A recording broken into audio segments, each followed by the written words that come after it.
प्रतीक्षा कर रहे हैं महोदय कि हम करें तो क्या करें।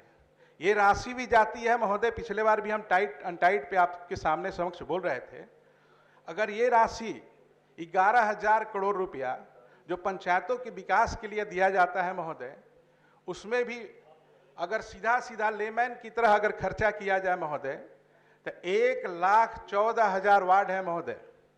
प्रत्येक वार्ड को अगर सीधा सीधा अगर दे दिया जाए तो लगभग 10 लाख रुपये उसके प्रत्येक वार्ड का हिस्सा होता है महोदय। लेकिन आप सच्चाई जान करके हैरान हो जाएंगे महोदय कि 10 लाख एक वार्ड में तो छोड़ दीजिए महोदय, एक वर्ष में एक पंचायत में 10 से 15 लाख रुपया जाता है। वो छोटी छोटी जो समस्या जिससे लगातार हमारे गांव के लोग जूझते हैं, पानी हो, गली हो, नली हो, वो समस्या भी आज हम नहीं समाधान कर पा रहे हैं महोदय। वो पंचायत प्रतिनिधि चुनाव जीत करके आए और इसलिए जीते हैं कि उनकी छोटी छोटी समस्या दूर हो, लेकिन कुछ ऐसी व्यवस्था हमारे बीच में आ गया है महोदय, टाइड अनटाइड। एक कह तो दिए कि पंचायत में 1,40,00,000 रुपए प्रति वर्ष पंचायत के विकास के लिए राशि जा रहा है महोदय, लेकिन उस जो मूलभूत सुविधा है उसके लिए 10 लाख रुपया भी नहीं है महोदय।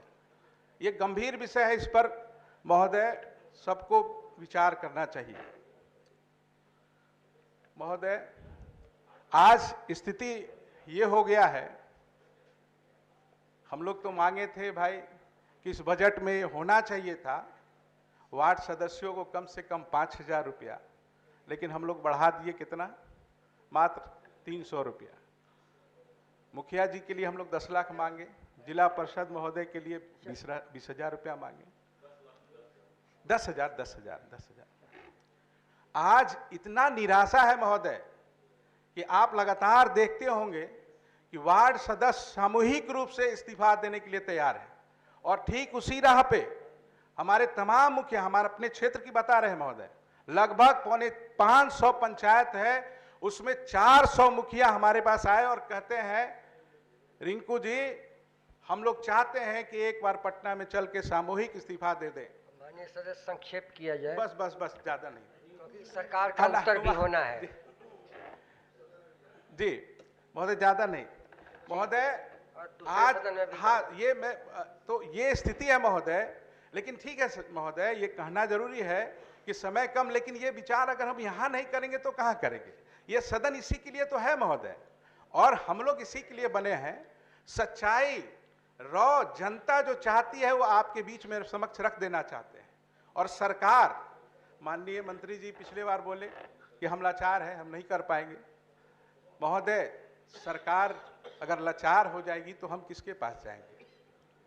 यहां तो सरकार को स्पष्ट निर्णय लेना चाहिए महोदय कि जो भी अगर सरकार बनती है जनता के लिए, जनता की समस्याओं के समाधान, उसकी सुविधा के लिए, लेकिन आज हम लोग जिस तरीके से पंचायत प्रतिनिधि लाचार हैं, ठीक उसी प्रकार हम लोग सदन में भी जिस तरह के का जवाब आता है महोदय, हम लोग भी लाचार ही महसूस करते हैं।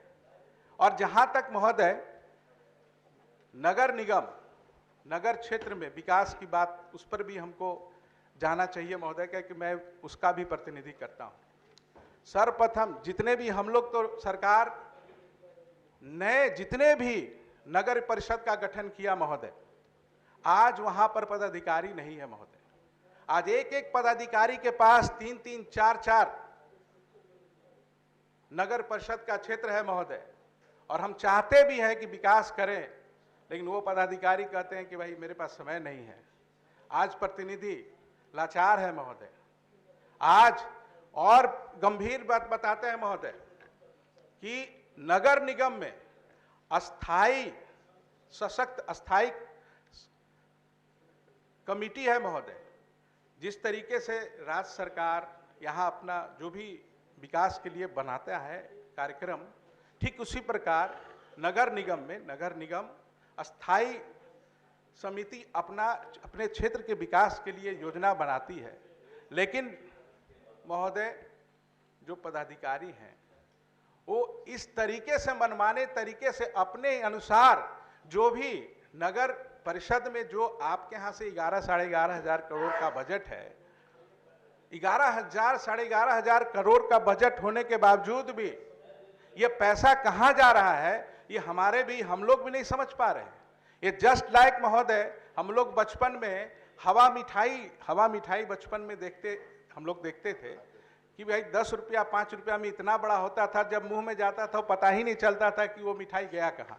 ठीक उसी प्रकार पंचायतों के विकास के लिए 11,000 करोड़, नगर के लिए 11,500 करोड़, वो पैसा कहाँ जा रहा है ये हमको समझ में नहीं आ रहा है महोदय। ये विषय है महोदय, ये हम सब के लिए ये सोचने के लिए गंभीर विषय है महोदय। ठीक तो है, हम सरकार से मांग भी करेंगे, ये तो विवाद है यहाँ पे है, और ये नहीं समझेंगे कि हम कोई विपक्ष में हैं इसीलिए आपको बोल रहे हैं। हम जो भी बोल रहे हैं एकदम सच्चाई बोल रहे हैं, और हम उम्मीद करते हैं कि इन विषयों पर जरूर अपनी जिम्मेवारी को सर आप लोग एकदम, हमारी बात अगर अच्छा लगे उसको जांच लीजिए, समझ लीजिए, उसके बावजूद जरूर उस पर गौर कीजिएगा महोदय। आज एकदम जी चलिए ठीक है, इसी आशा में तो हम तो कहते रहिए कि ज्यादा समय से नहीं है, 2 वर्षों से है, यही तो सुनते सुनते जिस तरीके से पंचायतों में जो प्रतिनिधि का हाल है, लगभग हम लोग भी उसी हाल में आ गए हैं महोदय, कि सिर्फ आश्वासन ही मिल रहा है, दूसरे माननीय सदस्य को ठोस निर्णय पे नहीं पहुंच पा रहे हैं महोदय। माननीय सदस्यगण, संसदीय व्यवस्था में सदन के भीतर कई ऐसे बिंदु होते हैं जिनके लिए समय मिलता है। जैसे आप जन समस्याओं को प्रश्नकाल के माध्यम से उठाते हैं, प्रश्न